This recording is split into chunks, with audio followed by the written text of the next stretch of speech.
All right, guys, so here's what I want to show you real quick.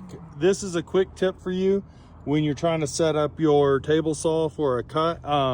If it needs to be fairly precise, a couple of things that I do. First off, I set up my square. Oh, the tripod's interfering with the square. I set up my square to take into account the blade thickness, as you can see there. I need exactly 2 inches.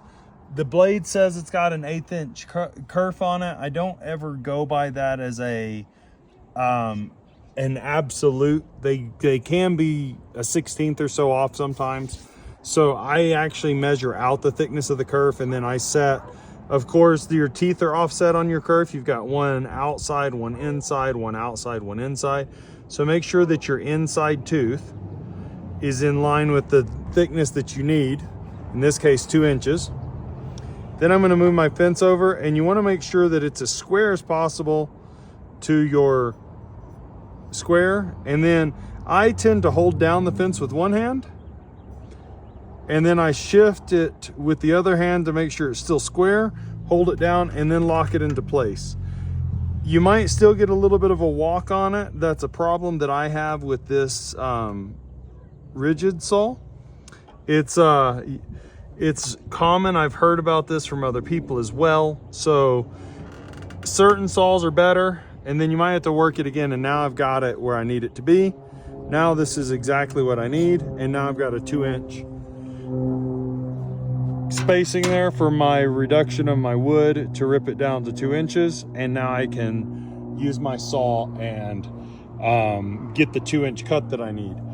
Along with that, this doesn't really have to do with like getting your measurements right or anything like that, but definitely always check your blade from the top first off, I should say.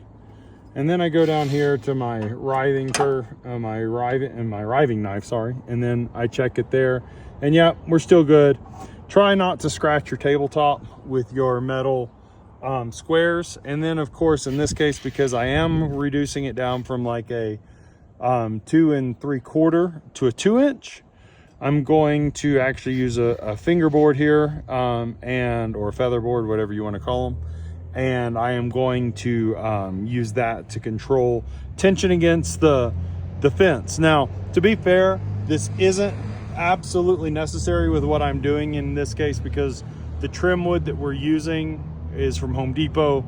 It's not 100% square to begin with, but it just, if you get it as close as you can to 2 inches here, you're just better off than just kind of eyeballing it.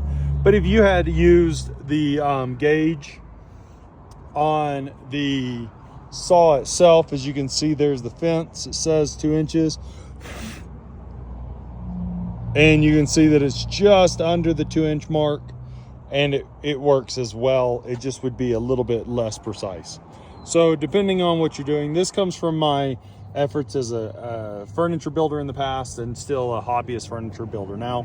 I do that with the square just to make sure it's what I need. So just a tip for you guys.